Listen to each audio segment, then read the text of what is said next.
नमस्कार मित्रों, third eye and soul YouTube channel से मैं प्रोफेसर अरविंद नाथ तिवारी बोल रहा हूँ। मित्रों, इस चैनल पर आप सभी का स्वागत है। और आज का जो वीडियो मैं लेकर के आया हूँ वह वीडियो गुरु पर है कि साधक के लिए गुरु क्यों अनिवार्य है। इसी पर क्या गुरु के बगैर साधना नहीं की जा सकती। इन्हीं सब बिंदुओं पर आज का यह वीडियो है।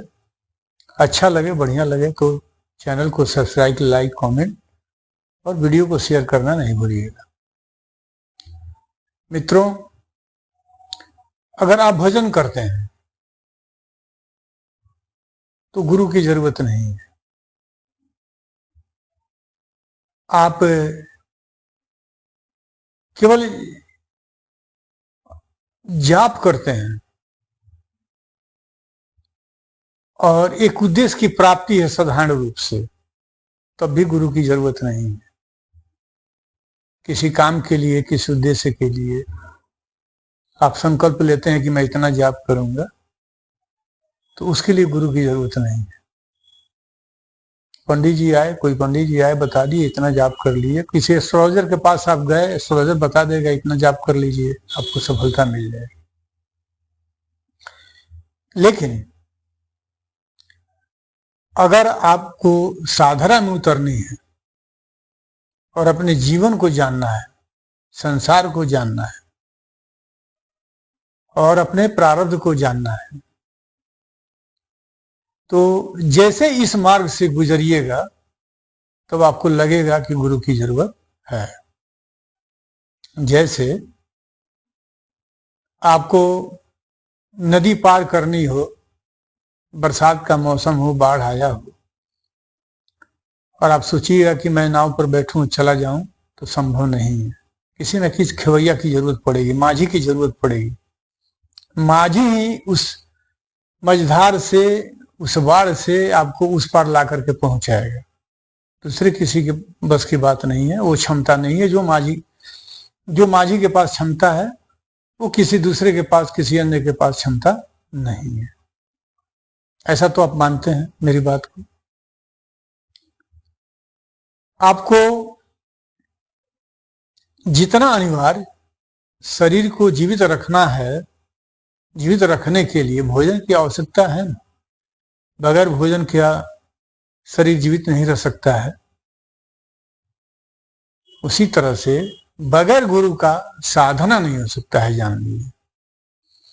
क्योंकि साधना के दौरान इतनी सारी समस्याओं का समाधान करना पड़ता है साधक को। कई संकट आते हैं, कई बातें आती हैं, कई प्रश्न आता है सामने। उसका कौन जवाब देगा, कौन आपको बताएगा, कौन मार्गदर्शन करेगा।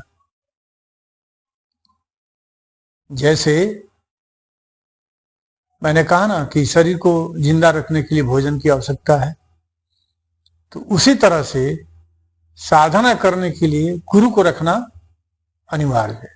अब रहा कि कौन सा गुरु, तो गुरु वह कि जो आपके अंधकार को, आपके जो प्रश्न को जवाब दे सके, जो आपके समस्याओं का समाधान कर सके, जो सद्विचारी हो, सदमार्ग पर चलता हो, सत्यबोध हो, यथार्थ बोध हो, वैसा गुरु। ऐसा नहीं कि केसरिया रंग पहन लिए, गेरुआ पहन लिए, माला 5 गो पहन लिए और कहीं बैठ गए गुरु के नाम पर और ठगैती हो रही है। वैसे गुरु की जरूरत नहीं। तो गुरु की कैसी जरूरत है? तो जैसे अष्टावक्र थे ना राजा जनक के लिए, जिसकी उम्र कोई नहीं है, गुरु कोई भी बन सकता है।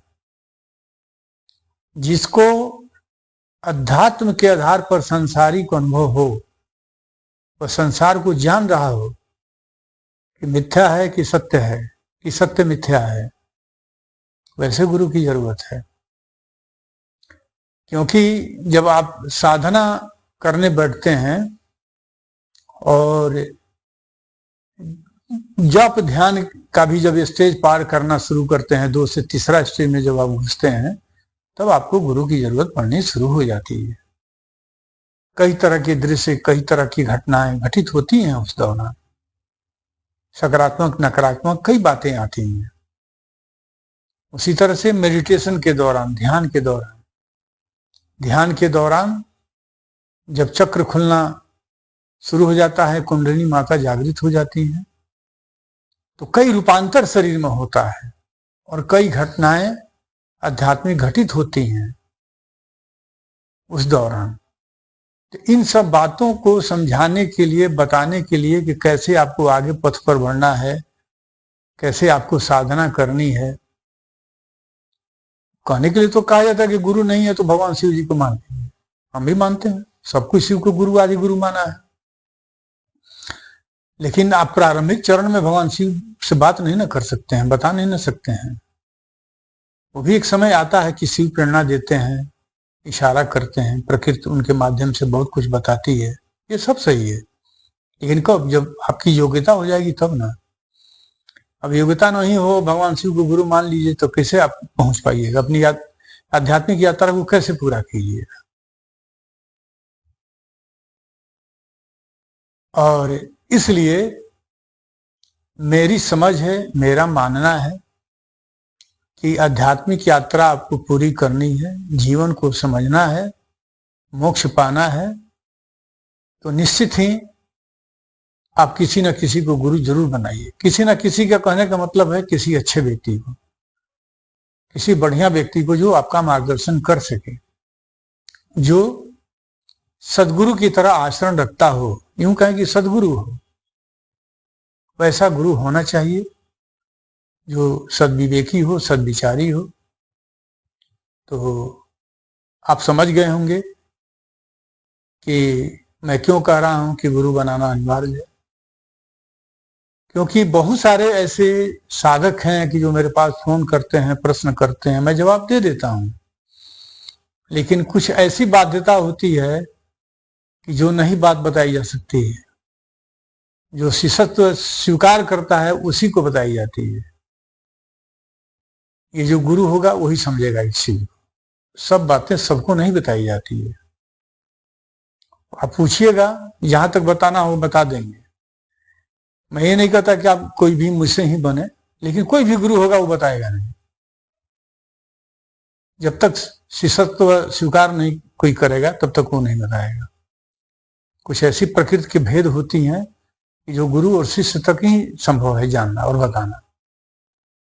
तो इसलिए मित्रों, मैं कहूंगा कि जिनके भी अगर गुरु हैं तो बहुत अच्छा किया है आपने, और जिन्होंने गुरु नहीं बनाया है और साधना कर रही हैं, तो आपकी साधना, आप साधना पर भटक सकते हैं, कोई खतरा भी हो सकता है आपके साथ। तो इसलिए आप बेहिचक किसी न किसी अच्छे व्यक्ति को गुरु बनाइए, गुरु के तलाश में लगिए और अपनी साधना संपन्न कीजिए। बात अच्छी लगी हो, बढ़िया लगी हो तो चैनल को सब्सक्राइब, लाइक, कमेंट करना नहीं भूलिएगा। जय मां गायत्री, हर हर महादेव।